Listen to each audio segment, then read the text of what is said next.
چند باتیں میں چاہتا ہوں کہ ترکی کی تاریخ کے بارے میں بھی ظاہر بات ہے کہ یہ اس وقت تفصیل کے ساتھ تو بیان کرنے کا کوئی امکان نہیں ہے. چند باتیں میں چاہتا ہوں کہ سیلین فیچرز آپ حضرات کے سامنے آ جائیں.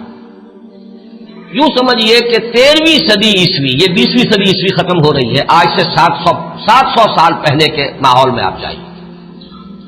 اس وقت خلافت بنو عباس کا خاتمہ ہوا. 1258 عیسوی میں فال آف بغداد، تاتاریوں کے ہاتھوں بغداد کی تباہی ہوئی اور خلافت بنو عباس کا چراغ گل ہو گیا. عربوں کی سیادت و قیادت اس وقت سے ختم ہو گئی. جو خلا پیدا ہوا وہ اس قوم نے پر کیا جن کے ہاتھوں عذاب آیا تھا. ہے آیا فتنہ تاتار کے افسانے سے، پاسماں مل گئے کعبے کو صنم خانے سے. ایک انٹرم پیریڈ تو ایسا گزرا ہے کہ جس میں طوائف الملوکی تھی. ظاہر بات ہے کوئی بڑی تہذیب، بڑا تمدن، بڑی سلطنت ختم ہوتی ہے تو دوبارہ اس کی جگہ پر کسی دوسرے سٹرکچر کے بننے میں وقت لگتا ہے. درمیان میں وہ طوائف الملوکی، چھوٹے چھوٹے سلطان، چھوٹے چھوٹے عمراء، چھوٹی چھوٹی حکومتیں پورے عالم اسلام.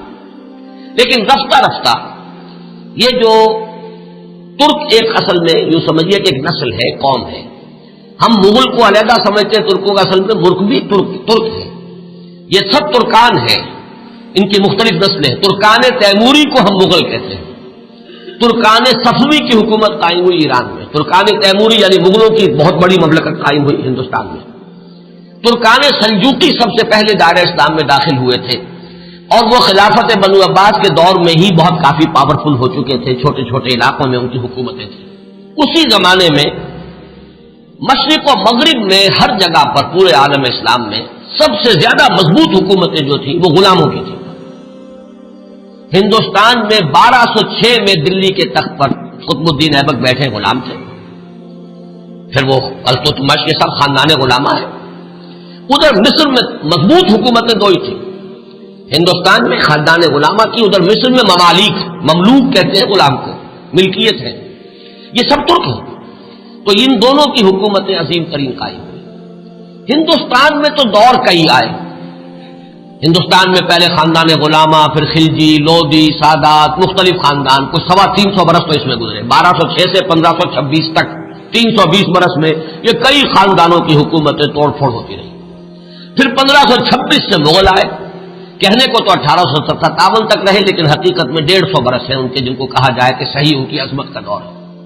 یہ جو 6 بادشاہ ہیں، بابر، ہمایوں کا تو خیر نہ ہی شمار کیا جائے، اکبر ہے، پھر جہانگیر ہے، شاہجہاں ہے، اورنگزیب. اس کے بعد جو ہے طوائف الملوک ہندوستان میں بھی ہو گئی. لیکن اسی صدی میں 13ویں صدی کے اختتام کے قریب 1288 میں ایک ترک سردار ارطغرل کا بیٹا عثمان، یہ خاندان عثمانی جو ہے حضرت عثمان سے کوئی تعلق نہیں ہے ان کا. یہ اکثر لوگ چونکہ اس میں بھی مغالطے میں دیکھا، بڑے بڑے پڑھے لکھے لوگ، امریکہ کے ڈاکٹرز بھی اس مغالطے میں تھے کہ شاید ان کا تعلق حضرت عثمان سے، جیسے بنو عباس کا حضرت عباس سے ہے تو یہ عثمانی سلطنت جو ہے یہ شاید یہ حضرت عثمان کی نسل سے ہے. اس کوئی تعلق نہیں، یہ تو ترک ہے. عثمان بیگ اس کا نام تھا سردار کا. اس نے چھوٹی سی حکومت قائم کی. ویسے تمام مسلمانوں کی حکومتیں تھیں. اناطولیہ پورا کا پورا جو ہے مسلمانوں کا تھا، مختلف چھوٹی چھوٹی ریاستیں. لیکن عثمان بیگ نے 1288 میں اس وقت کا جو ترکی ہے اس کا شمال مغربی کونا، صرف ایشیائی ترکی، اس میں چھوٹی سی حکومت قائم کی.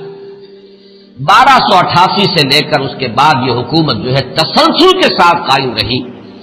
اور فرق یہ ہے کہ ہندوستان میں تو جیسا کہ میں نے عرض کیا اس عرصے میں بہت سے خاندان آئے اور ختم ہوئے. مغلیہ دور آیا، ختم ہوا، پھر انگریز بھی آ گئے.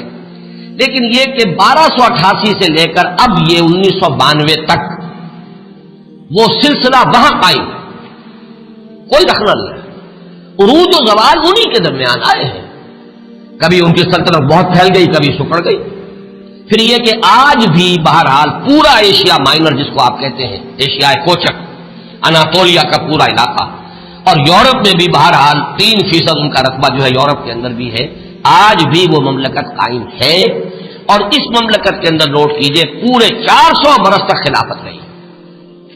ویسے تو 600 برس سے زائد ہو چکے ہیں 1288 سے لے کر، اور یہ 1992 تک یہ تو 700 سال کی حکومت ہے. لیکن یہ کہ خلافت جو ہے وہ 1520 سے شروع ہوئی، یہ ذرا ذہن میں رکھیے.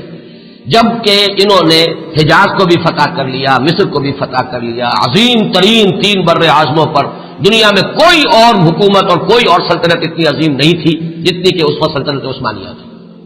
پورا حجاز، پورا یمن، پورا عراق، شام، مصر، اور پھر یہ لیبیا، الجزائر، تیونس تک، یہ سب کے سب پورا ایشیا مائنر، اور جیسا کہ میں نے عرض کیا بہت بڑا رقبہ، تمام بلقان سٹیٹس، ہنگری اور یہ علاقے جو ہیں یوگوسلاویا، سب کے سب جو ہیں یہ ایک مملکت 3 بر اعظموں کے اوپر محیط۔ تو 1520 سے خلافت شروع ہوئی ہے اور 1920 سے لے کر 1924 4 سال میں درجہ بدرجہ ختم ہوئی ہے۔ وہ بھی میں آج آپ کو بتاؤں گا کہ وہ درجے کیا ہیں۔ ایک دم ختم نہیں ہوئی، اس کے اندر کچھ وقت لگا ہے۔ 4 سال کے عرصے میں وہ نیچے گری ہے، 400 برس تک قائم رہی اور 4 برس میں پھر وہ زمین بوجھ گئی۔ اور خاص طور پر یہ پوائنٹ نوٹ کرنے کا ہے کہ بقیہ جو خلافتیں تھیں، خلافت بنو امیہ، خلافت بنو عباس، خلافت، ان سب کو تو چیلنج کرنے والے کوئی نہ کوئی سامنے آتے رہے۔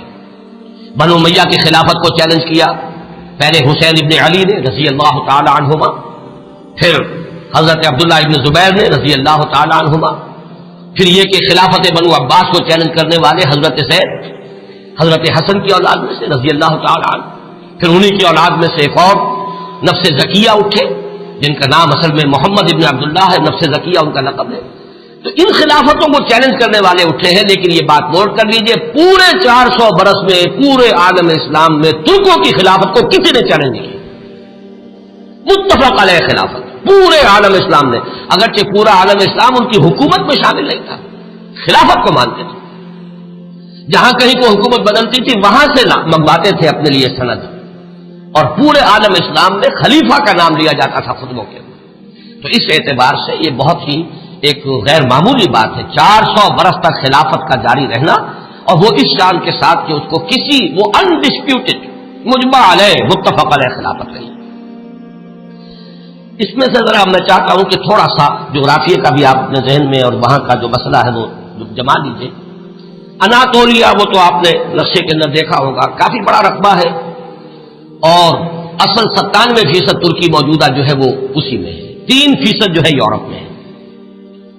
اس کی آبادی کوئی 5.5 کروڑ ہے، آبادی کے لحاظ سے پاکستان کا نصف ہے تقریباً۔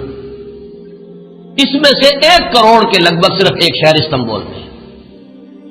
پورا ملک سطح مرتفع ہے، نہایت زرخیز، سرسب، شاداب، قابل دید، اونچائی نچائی، لیکن ہر جگہ پر آپ کو کہیں زمین ننگی نہیں ملے گی، دریا ہیں بکثرت، جھیلیں ہیں بکثرت میٹھے پانی کی، اور ابھی ہم نے وہاں پر جو کچھ معلوم کیا ہر شے ان کی اپنے ہاں موجود ہے، ہر اعتبار سے سیلف سفیشینٹ ملک ہے۔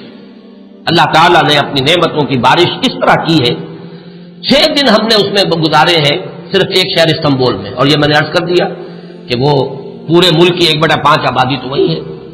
یہ شہر شاید دنیا کے اس اعتبار سے خوبصورت ترین شہروں میں سے ہوگا کہ یہ ایک تو یہ کہ نگینے کی طریقے سے یہ یورپ اور ایشیا سنگم ہے اس کا جس پر واقع ہے۔ ایک سمندر ہے جو پورا ترکی کے اندر ہی ہے، بحر مارمورا، جسے ایک چھوٹی سی آبنائے ملاتی ہے بحیرہ اسود کے ساتھ، بلیک سی کے ساتھ، اس کو باسفورس کہتے ہیں۔ جنوب میں ایک لمبی سی گلی ہے پانی کی، وہ درا دانیال ڈارڈینیلیز، وہ ملاتی ہے اسے بحیرہ روم سے، لیکن بحیرہ مارمورا جو ہے پورا کا پورا وہ ترکی کے اندر ہے گویا، یعنی یورپی ترکی اور ایشیائی ترکی کے مابین۔